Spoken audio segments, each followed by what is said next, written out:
I'm WDET News Director Jerome Vaughn. Candidates for president and Congress are crisscrossing the state, and WDET will give you a chance to hear some different perspectives on what's happening in our second Smart Politics event. Join me at the Rind in Berkeley on July 10th to hear Canton Township Clerk Michael Segrist, communications expert Matt Friedman, and others. There's more info at WDET.org/events. 2024 political coverage on WDET is made possible in part by Ruby Duffield, Marianne, and Carl Fontana, and listeners like you.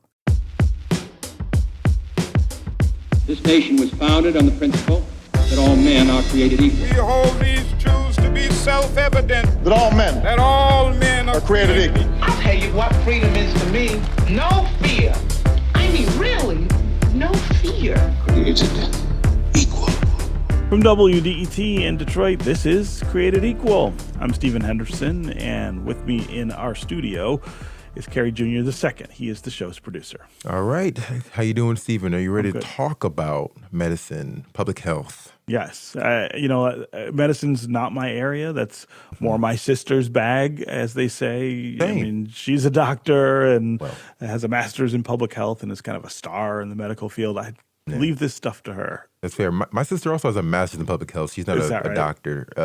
So whenever I think of health stuff, I'm like, me and my family on our video calls, like, hey, what does this mean? What's going on? She's just like, hey, guys, your sister. I can only do so much. That's right. I can only do so much. Yeah. So, but I do talk about medicine when it bumps up against the subjects that we cover here on Created Equal. And that's what we're doing today, where we're going to talk about this dramatic change in the way that doctors consider race in diagnosing kidney dysfunction and the difference that has made for thousands and thousands of Black patients. Yeah, it's this weird equation called the EGFR equation, one of these acronyms that measures creatinine levels in your kidney function. But pretty much the point is there's an equation that measures your kidney function, that predicts your kidney function, I should say, that doctors had a race-based calculation that began in the 90s. That calculation has been used to predict that function, and it made Black patients' kidney functions appear healthier than that of other races. So they essentially were bumped down on a kidney transplant list in relation to other folks because it just seemed like their kidneys were in better shape. But time had passed. In the 2020s, the National Kidney Foundation and American Society of Nephrology, they formed a task force to investigate that equation, and then they released a new recommendation that removes race. And since then, thousands of Black patients now have had their wait times adjusted because now that they use this new race-neutral equation, they're seeing a more realistic representation of where Black patients their kidneys perform. Yeah, and the key here is that this change means better care for African Americans. And that's really important because our history in this country is just absolutely fraught with instances of the medical system reflecting the racism that exists in greater society and offering less care or worse care to African Americans. Here, we're talking about a change that actually made a really positive difference. We're going to be talking with Dr. Neil Powe, who was a member of the task force that changed racial considerations in this kidney diagnosis calculation. He is also the chief of medicine at the Priscilla Chan and Mark Zuckerberg San Francisco General Hospital. Dr. Neil Powe, welcome to Created Equal. Hello, it's a pleasure to be with you. So I want to start at the beginning because I'm not sure most people have any familiarity with this subject, how we diagnose kidney function or dysfunction, or if they do, they don't have much understanding at all. So talk about what the race-based calculation is for kidney function and for kidney transplants and where it comes from.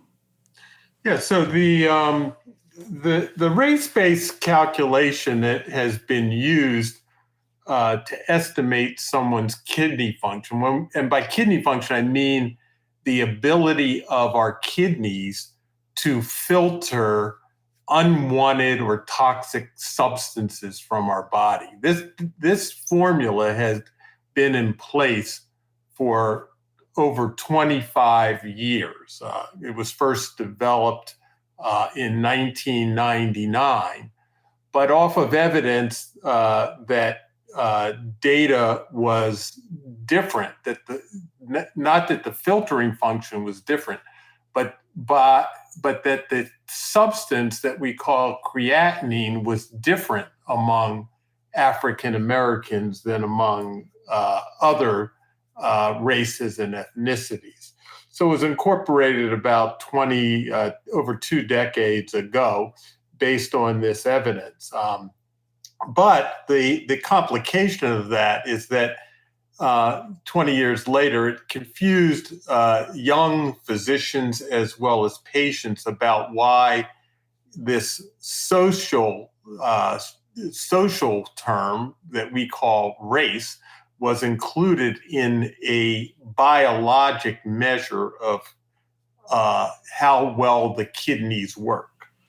And we should be clear about the stakes here. This calculation is used to determine when you might need a transplant, which, of course, is the most radical treatment that you could receive when it comes to your kidneys.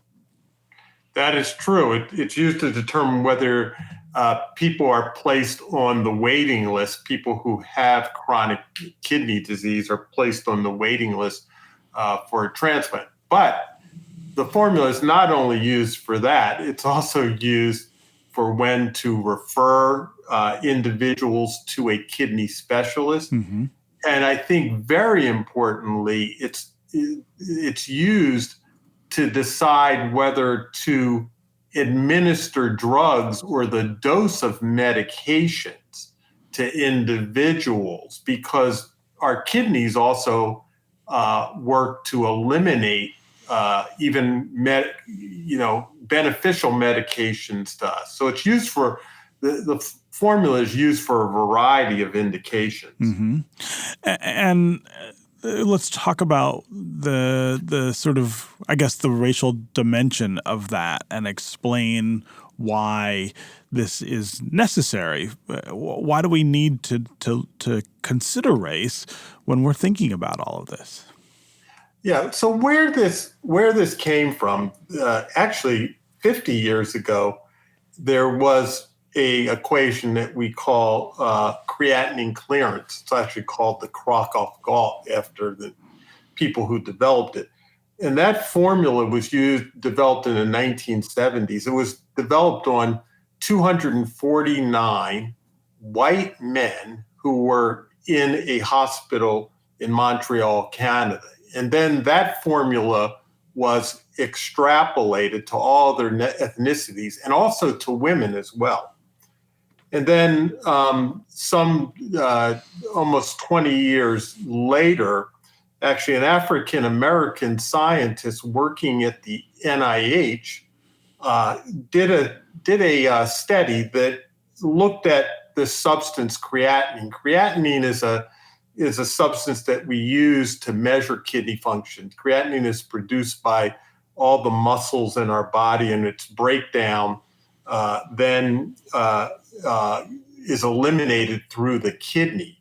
And so it's a substance that was used as a marker to indicate the filtering function of the kidney. Well, this African-American scientist, she looked at creatinine levels across the whole population, men and women across all ages, and found that African-Americans had higher levels of serum creatinine than their counterpart white individuals.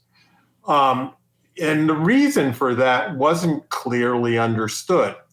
And when the people who developed the equation for this filtering function of the kidney for estimating it, looked at their data, but they actually had a gold standard of how well the kidney functioned. They found the same exact thing, that creatinine levels were higher among African Americans than among others. They felt that they couldn't ignore it at that time, and they then wrapped this up into their equation, and they did it by considering race as a variable in the equation. But you can see the confusion that caused by having this social variable in. Yeah. We still don't understand the reasons for these differences in creatinine levels among African Americans and whites. Furthermore, there were conjectures kind of at the time, or speculations, that maybe the reason for the kidney, the higher creatinine levels was due to muscle mass, okay? And you can see how that would be pretty pejorative to say that African Americans always have more muscle mass than white. Yeah. And that sends us, I guess, down this potential tunnel of inequality, right? Of assuming differences, reacting to things as though there are fundamental differences. I mean, all of this ties pretty tightly into a pretty fraught area of medical science and of medical culture in our country, where African Americans have been treated differently than other people. Yeah, that's correct, and that's why it was important to fix this. And I was asked by the National Kidney Foundation to co-chair a task force in the year 2020, when a lot of the objections came about to using race in the equation. But a lot of that was driven, by the deaths of George Floyd, Ahmaud Arbery, and Breonna Taylor, where people were seeking social justice. And so people in this case were seeking medical justice, and concerned that these equations were hurting each other. And so our task on the task force was to find a race-free way to look and estimate kidney function for all individuals. Yeah. So let's talk about the task force, the work. How do you go about doing that, and talk about how you end up in the place where the task force did with its conclusions? Yeah. So first of all, the task force was composed of a variety of individuals, experts, as well as patients. 2 African American patients participated on the task force.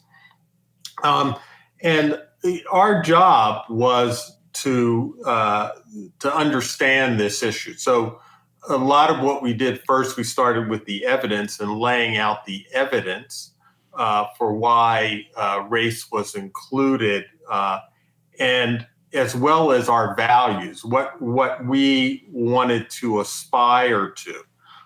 And that helped members of the task force who came from different perspectives to get on the same page. The second thing we did is we invited experts in a number of different sessions, to other experts outside the task force, to talk to the task force. There was actually over 100 experts who we had come and talk about various aspects, like you said, the impact on transplant, Black individuals getting transplants. We had people come talk about medications. We had people talk about how these measurements of kidney function get done.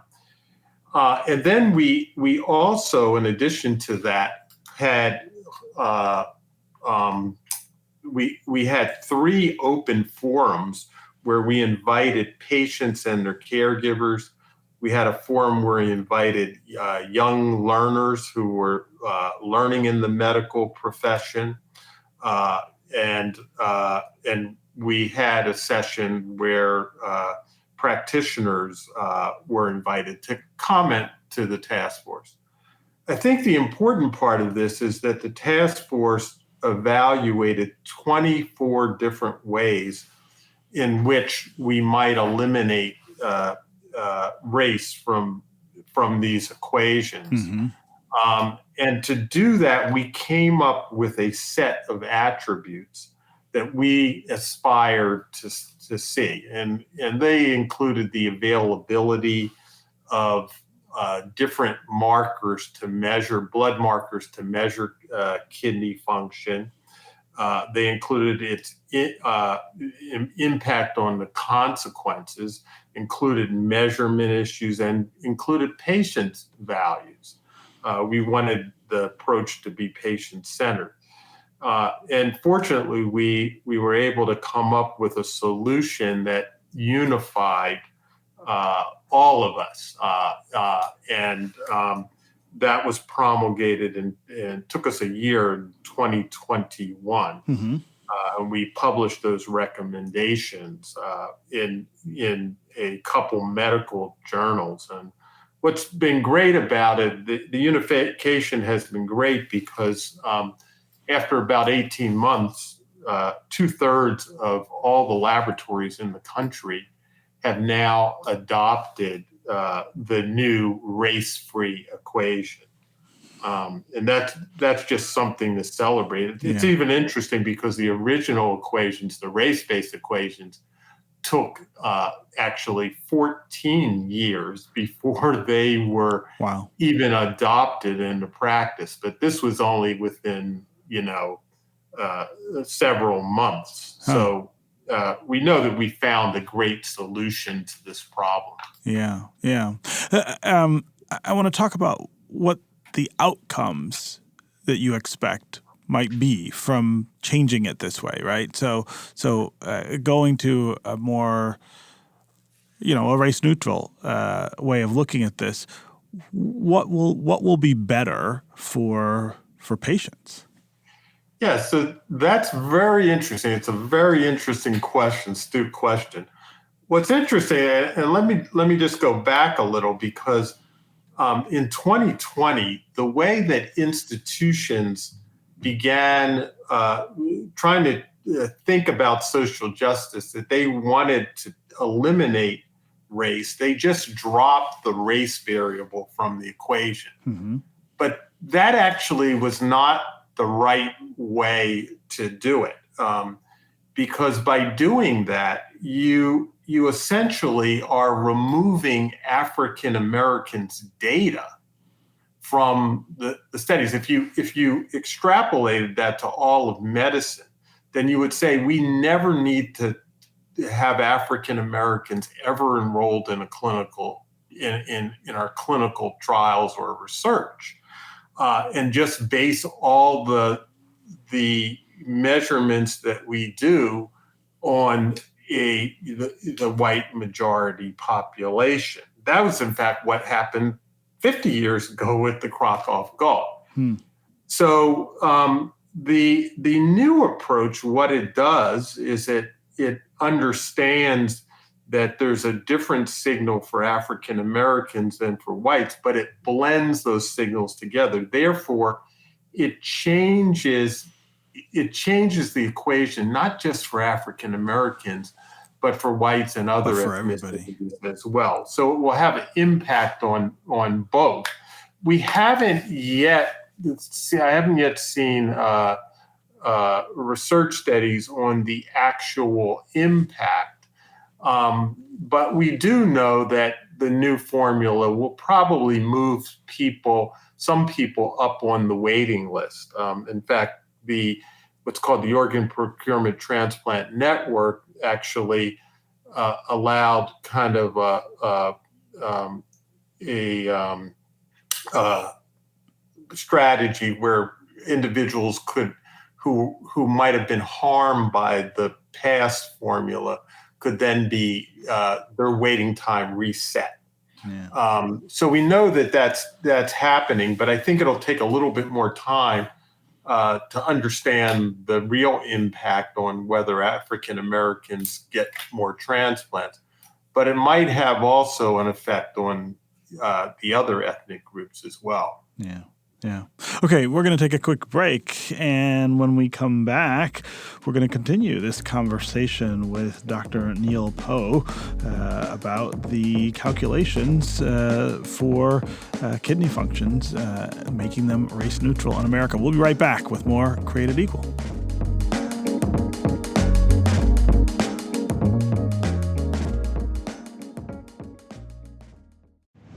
Here at Shortwave Space Camp, we escape our everyday lives to explore the mysteries and quirks of the universe. We find weird, fun, interesting stories that explain how the cosmos is partying all around us. From stars to dwarf planets to black holes and beyond, we've got you. Listen now to the Shortwave Podcast from NPR.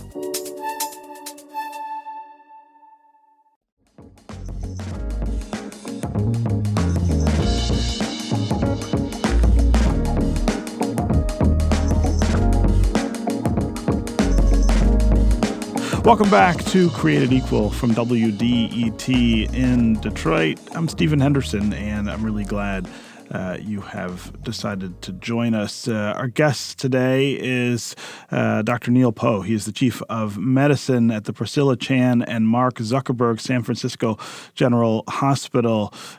We are talking about the equation that is used to determine kidney function, an important part of determining medical treatment for people with kidney dysfunction, and for determining when people need and should be eligible for kidney transplants. Dr. Powe, I want to start this segment talking about other medical practices throughout history that have kind of similar origins to this. Other medical practices that were raced in the way that they were executed or determined. There is a disturbing history, I think, is maybe the best way to put it, of that in the United States.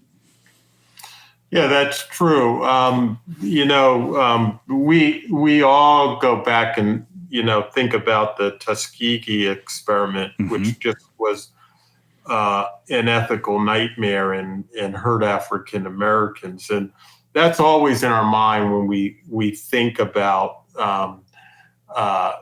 African Americans involved in research and about their care.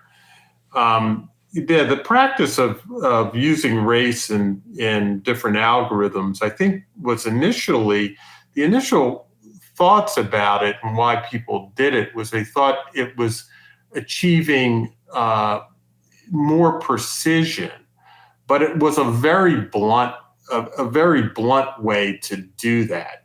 What probably was driving differences that people saw biologic differences were other factors that were related to race, but weren't actually measured in a lot of the research studies. So people tried to use this the blunt factor of race to try to address that. But as you know, it's had some casualties. It's been used to measure people's lung function. Lung function equations have incorporated race. It's been used to decide whether, for example, women should have a vaginal delivery after they had a C-section. Mm-hmm. It's been used to determine whether individuals who would have good outcomes from cardiac surgery. And so, when you have such a blunt variable that you're using, that doesn't always apply to everyone. We do these studies in a population-based way, but individuals are really different in the population. And so ideally, we want to have variables in the equation that are biological and that both patients and clinicians can understand why they're in the equations. So can you place the kidney function calculation, I guess, on the spectrum of these kinds of considerations in the past? I mean, you started there with the Tuskegee experiment, which of course is probably the most well-known and one of the most egregious examples of race affecting medical care. Obviously, you could go from there to far more nuanced and considered ones. But where does the kidney function calculation kind of fall on that spectrum? Yeah, I think that was one of the things that The reason the kidney function one became apparent is that, we use kidney function in medicine for a variety of clinical decisions, as I said, to make decisions about whether people should receive medications that could be harmful to the kidney or actually beneficial to the kidney. How much of a dose of a medication to give, because if you have worse kidney function, it's going to take you longer to eliminate a medication. If you didn't take that into account, you would have high levels of a medication to build up. We use it for things like if you're getting an imaging examination, like a CAT scan or CT scan. We use that to determine whether someone should have an injection of what we call a contrast agent that allows us to visualize organs better, because that contrast agent is excreted through the kidney, and we don't want to give a large amount of that if someone's kidney function is impaired. So in medicine, it's used a lot. In fact, most people, when they actually go to the doctor and they get a blood test, a kidney function test is part of that. So it's used in a ubiquitous way throughout medicine and in all patients. And I think that's what really makes the kidney function issue so salient. When we think about this new calculation, can you talk about how quickly people will, I guess, realize that it's different, or realize different care because of it? Yeah. So as I said, this equation after 18 months is now adopted by over 60, 2/3 of the laboratories in the United States. One of the issues is how you update this, because we had, an equation that we used before, and now we're using a different equation. And so if you have with the new equation, you have this function where you didn't with the old equation, that is going to cause, need some thought by a physician to understand, was it just the calculation, or was it someone's underlying kidney function changing? So it's really important that patients work with their clinicians to understand that, because it is very nuanced. And there are other indicators that we can use of whether an individual has a problem with their kidneys. And so it's not just this test, but other tests that we can use to corroborate whether someone, has abnormal kidney function. So that's just one of the challenges with a change like this in medical practice. I would imagine that another challenge is the difference in care that is generally available to African Americans versus the other population here in the United States. There's a terrible history of that inequality. It still lives with us. Can you talk about how that might play out in this space as well? Yeah, so I think this removes the consideration of race in the diagnosis of kidney disease. That is really a victory. We all ought to celebrate that. But there are many other ways that, in fact, care may be impeded, whether there's still racism out there, whether it operates on a personal level or structural level. We also refer to internalized racism, and those are things that, because things happened to minority populations years ago, we internalize those issues. And sometimes we do things that aren't the best of our health. And so the kidney example is just one example, but there are many other places that we need to intervene to make sure that we achieve health equity for all. Talk about where those places are. What are some of the things we need to be doing? Well, I think one of the places that I've done work with others in is the issue of having a provider who understands you.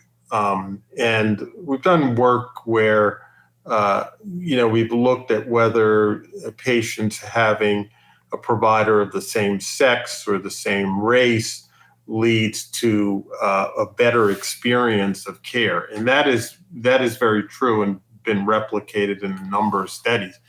The problem is we just don't have enough, for example, African-American physicians. We have 13 to 14% of the population is African-American, but only 6% of physicians, for example, are African-American in the United States. Mm-hmm. That leaves a large gap that takes time to fill up. If we believe that, having someone who looks like you and understands you leads to better medical care. And that's why we've had such a big emphasis now on, diversity, equity, and inclusion training to help others be able to take care of populations different than they are. That's a big place that we really need to operate and do more work on. I also wonder if you worry about the faith that African Americans have in the medical system and in doctors. Does removing race from this calculation get us closer to African Americans feeling more confident about the kind of care that they're getting? Is there a way that perhaps this might cut in a different direction, that the change might shake people's faith, I guess, in that they might have in their doctors? I'm trying to, I guess, in my brain here, assess how we get to a place where people can get the care that they need, but they also have real trust in the system that provides that care, and what this change does in that space. Oh yeah, I definitely agree with that. Absolutely. And what's interesting about this is that even before a small number of people knew that race was actually even in this equation, let alone the other variables of gender and age and serum creatinine. No one really, I think most of us as lay people would not even have known what was in that equation. But I think the opportunity that the medical profession, the National Kidney Foundation, American Society of Nephrology embraced this. They were right out front and in the beginning of this and said, we need to change this, and found the path forward. I think that engenders some trust that I think will that will be important in the future, and hopefully other professional societies will do the same. Yeah. Okay, we're going to take another quick break, and when we come back, we'll continue this conversation with Dr. Neil Powe about the equation used to determine kidney treatments in America. We'll be right back with more Created Equal.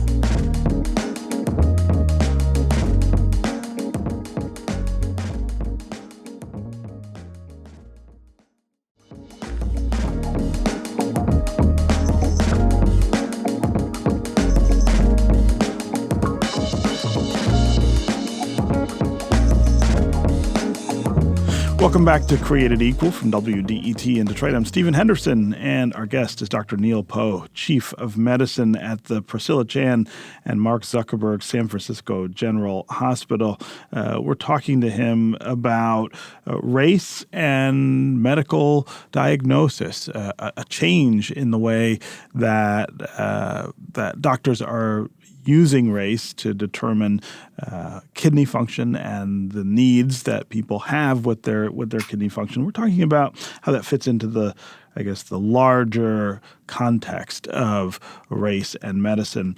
Dr. Powe, I want to start this part of the conversation talking about something that we heard from a local nephrologist who shared a research paper that found that the calculation without race, this new calculation, is less mathematically accurate than when it considered race. Now, I know the truth is much more complicated than that, but I want to have you react to that and then help us understand some of that complexity. Yeah. So, Stephen, that may be true, but there's some nuances associated with this. When you say that the new formula may not be as good as the old one, you have to ask, well, how much? And it turns out the new versus the old formula are, within a range that is good enough to be used for clinical decision making. And so if you have two alternatives and in fact, they're very, very close to each other in terms of their performance, then I would choose the one without race. Yeah. Okay? It's good enough for decision making. And we have physicians use also their clinical judgment about what the true kidney function is. Remember, these are estimators of someone's kidney function. They're not the actual kidney function. So physicians use a variety of other information also to hone in on whether someone has kidney disease and how severe that kidney disease is. So even when we have this one measurement that this algorithm produces, there actually is always a little uncertainty because these are developed for a population. They're not developed for individual patients. And so when we apply these to individual patients, we need to really look at the patient, discuss with the patient the implications before we arrive at a final number and make a decision based on those numbers. Yeah.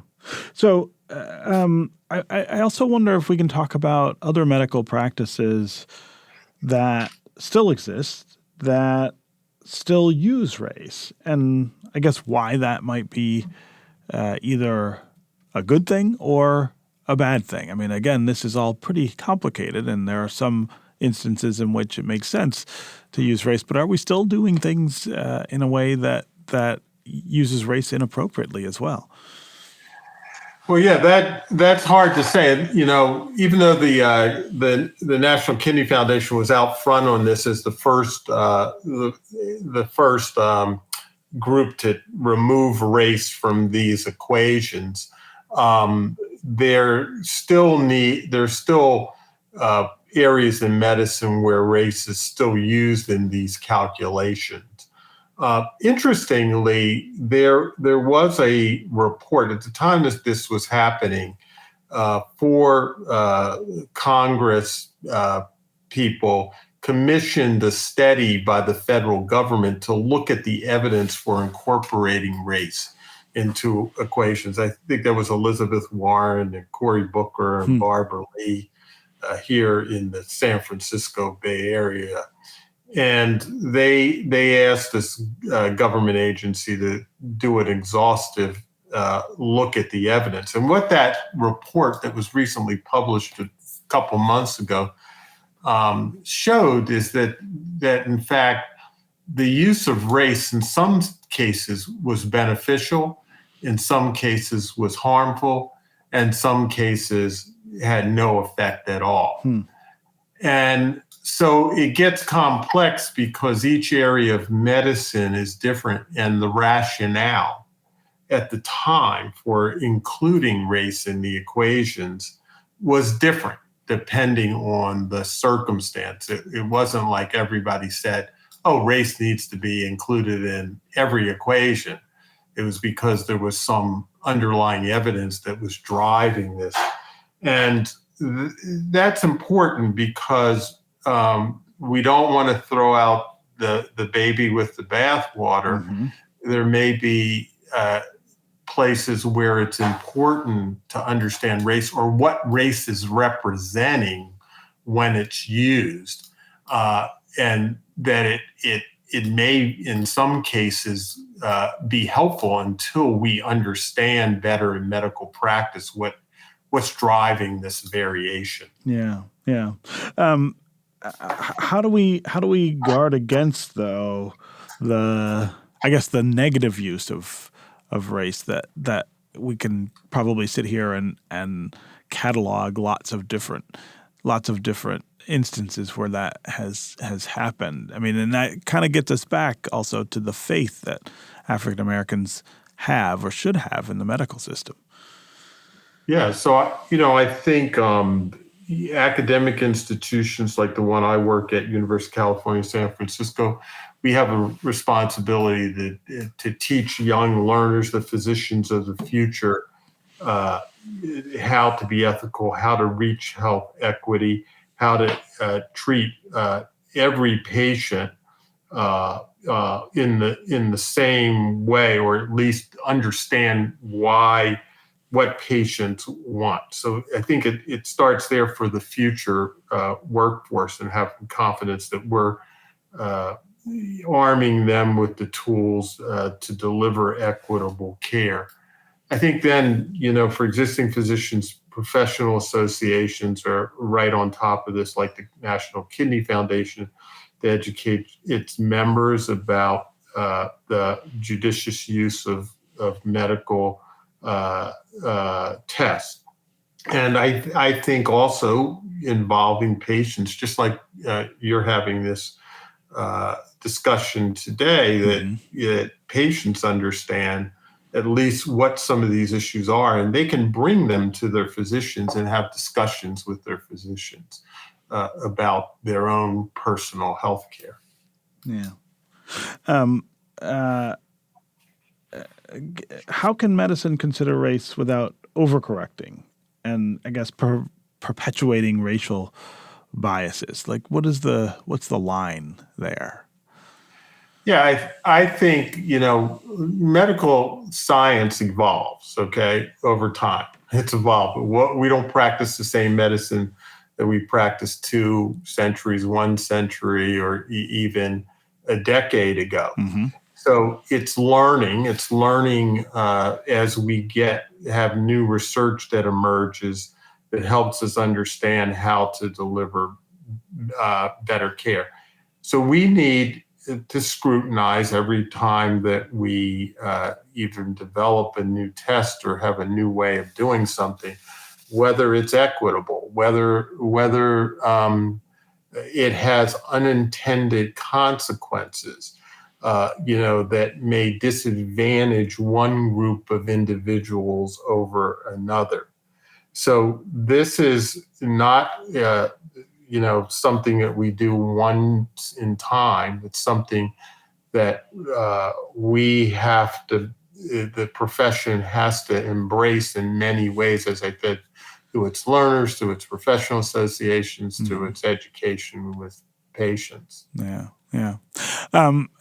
I want to give you just a little time to talk about, I guess, what's next and how this kind of advance, this race neutrality that's been brought to kidney diagnosis, to the calculations behind kidney diagnosis, I guess, open the doors to other kinds of research or other kinds of changes. Where does this take us? Yeah, I think this is the frontier. We need research studies funded by the National Institutes of Health that funds a lot of the research in our country to focus on these issues. Interestingly, there are some private foundations such as the Doris Duke Charitable Fund and Burroughs Wellcome that have embraced this and are actually funding research to look at how race should or should not be considered in things such as clinical algorithms or even across medicine, let alone clinical algorithms.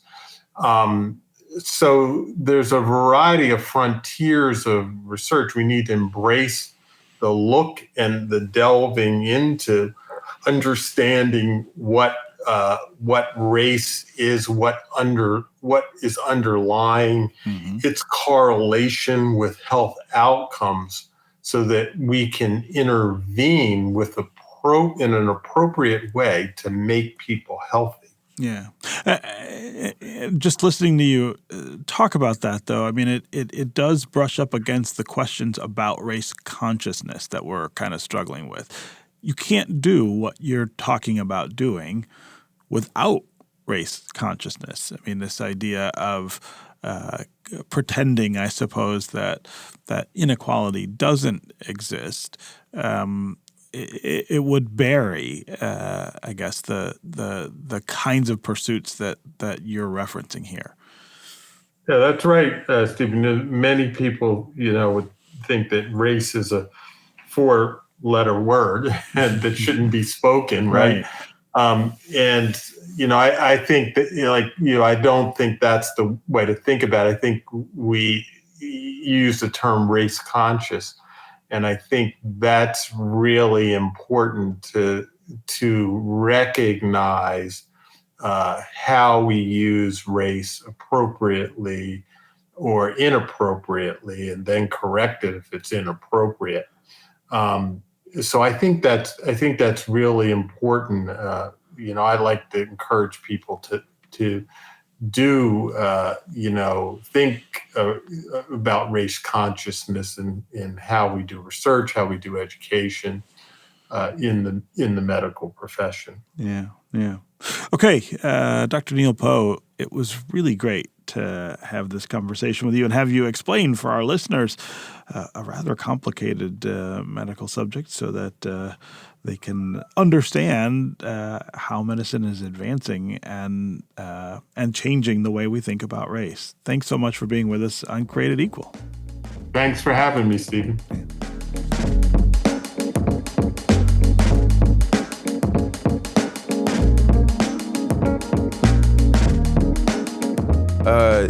So one thing I thought about in your conversation with Dr. Powe, and I think he spoke to it a little bit, was the amount of funding that's going towards research of this kind, where they're looking into particular impacts of medicine on marginalized communities.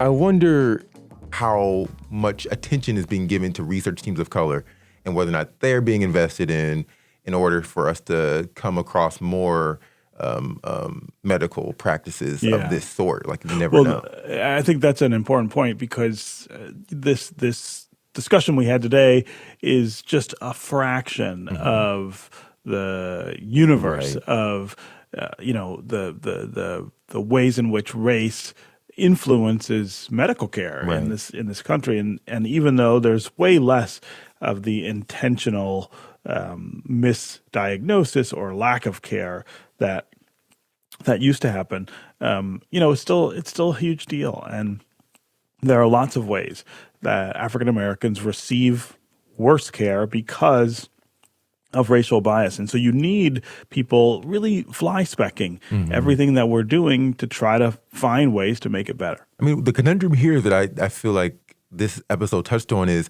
when is it appropriate to take race into consideration? Because, again, this equation was an attempt to account for some difference. Right. But there's accounting for race in which providers identify people of a certain group, in this instance it's Black patients, and then predict their kidney function differently based off of that. And then there's taking into account racism. Right. Yes. How do we account Those for are all different of the impacts? things. Those are very different things. Those are different measurables. That could be socioeconomic status. That could be educational level. That could be food access. Like stuff like that. Right. You can take that into account. So it's just hard to understand. Yeah. No, it's a difficult it's a complicated dynamic, and it's been with us since the beginning. I don't think it's going away anytime soon. True. That's it for Created Equal. You can listen to recent episodes at WDET.org, and make sure to subscribe to our podcast, where you can leave us a rating or a review. Created Equal is produced by Carrie Jr. II and David Lyons. The audio editing is by Connor Anderson, and the music is by Sam Bobian. Created Equal is a production of WDET, a listener-supported service of Wayne State University.